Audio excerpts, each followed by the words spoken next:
Hello and welcome. This is Kristen from Online Selling Show, and I'm here today with another episode of talking about shipping. This is part of my Conversations from the Driver's Seat series, and this has mainly been driven from the craziness I am seeing while I'm selling on the Whatnot sales platform. And I'll tell you that I've been doing this for 22 years, and my prior episodes were more generic, but this is an episode where I'm going to be more specific to the Whatnot program, because in my 22 years, I think anybody doing shipping, one of your first inclinations is always to start combining your shipments. If anything, it will usually drive the costs down. You can do it more effectively by doing that and save money. Well, in the last episode, I went on about how the Whatnot program is reflecting the shipping costs to the buyer, and it's very driven by what you as the seller puts in for weights and measurements. Not necessarily measurements, but the measurements on the back end are being done because the platform is recognizing that for most people, you are buying a standardized shipping box, meaning it is going to fall under that 108 inches, which to them they do is the 12 by 12 by 12 inch cubic size. But the other thing that didn't first come transparent to me was that they look at that box for weighing at a maximum of 5 pounds. So after 5 pounds, what they're doing is creating a second virtual box for the buyer. And that's where a little bit of confusion for me especially started to come in. Now, for the dog toy conversation I had in the last episode, it would take that buyer quite a few purchases, obviously, at that lightweight range to get to being over 5 pounds. But there may be a lot of other things. Maybe you're selling cookware, and maybe when you start adding these things up, maybe 2 items will keep that buyer under the 5 pound range. But now when you've added a third pot or pan in there, now it's going to be, let's say, 7 pounds. Well, at that point, on the back end of Whatnot, they're going to create a second virtual box for that third purchase. What they're going to do is they're going to cut the first box off, and they're going to create a second box for this person because it went over 5 pounds. But now, I don't know if you're like me, I would get to the part where I'm ready to ship, and I would say, look, I can send all of this in one box. It doesn't make any sense to send a second box. It would save money. It would save my time and resources. It just seems to make sense, right? Well, what happens on the other end is the buyer's already been charged for that second box. It happens the minute they swipe for the purchase, they automatically get charged. And to me, that's where the ludicrousness comes in, is that you as a seller, if you're on the back end and you start packing the box up, I'm going to put in what is the actual measurements, put in the actual weight. And to me, I would think it's saving money to the buyer. This example would be if it was one where you were charging the buyer for the shipping. But what happens in this is it does not in any way send a refund. It does not charge them anything less. The charging got done the second they swiped and won your item on that platform. And the difference, if any, goes in the pocket of Whatnot. That to me was where some of this craziness started to come in.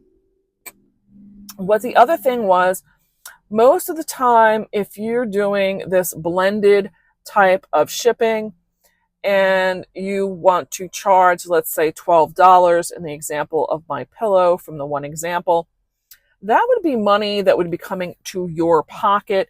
But in this example, if you decide to cap it, let's say you capped the pillows at $12, but now you're effectively able to ship it for $10, that money is not money that comes to your pocket. That is money that goes in the pocket. All shipping monies collected from the buyer is in the pocket of Whatnot.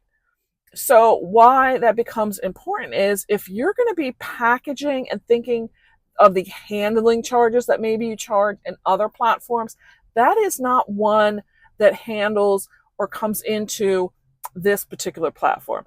You have to consider that in the pricing of what you're charging your buyer. because the only monies that comes to your pocket is the purchase price of the item. The buyers can have an option to tip you. I've had 2 buyers leave me tips so far, and that was because they were doing a lot of purchasing.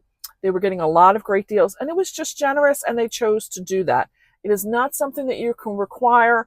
It is nothing that you can invoice a buyer for or anything in that degree. On this particular platform, if you're thinking that you need to make any monies or upgrades or any of that type of thing in the shipping, you do not do that here, because all shipping costs are Whatnot's property and you're not going to see it. I'm not saying that I look to be egregious in my shipping and I'm looking to, charge on my buyers, but I want to make it clear that for me, I'm used to whatever actions I can do to save shipping will be one that's going to be a win-win for the buyer and myself. But in this example, the only win in this is Whatnot. That is a reason why in one of my episodes, I probably made a mention that I feel that Whatnot is not in the business of selling and getting commissions. They're in it and they're making the money on what their differences are and what they're charging their buyers. So I'm going to just say, stay true to being sure that you're charging the accurate weights and measurements. Not really that you can measure these items to go into Whatnot, but definitely keep in mind that if your stuff comes out to be overweight or over the size limit and there's any discrepancies, you're going to be pretty much liable for paying that yourself. I will do an episode where I go through a day of shipping and I will show you where and what to pay attention to on the screen. So far I have found that they do give you 5 basically mistakes that you can make in a week and be forgiven. Otherwise, it will be on you to pay those funds. And in some examples, my understanding is even those will not be covered. There are some examples that will not be covered under the 5. So be very conscientious what you're selling. Definitely try to keep things in that range. Don't be selling like mountain bikes because you're going to be paying that. So unless you're ready and prepared to pay that extra money, you're going to need to keep the box size down and be very accurate with your weights. Hope this episode gives you some more guidance on selling on the Whatnot platform. I would not say to let it hold you back. I have been enjoying this platform a lot. I enjoy when the sales start popping and you're having a lot of good conversation going. It can be very interactive. I've been enjoying seeing what sells and how much you can sell. It's been great. I really have to admit. So if you have comments and questions, please leave them down below. I'll either try to answer them here or in a future episode. I'd really appreciate a thumbs up if you're getting any good content out of this. And I would really ask if you could do me the favor and hit the subscribe button up below or up above. It is free, but it would help me grow my channel.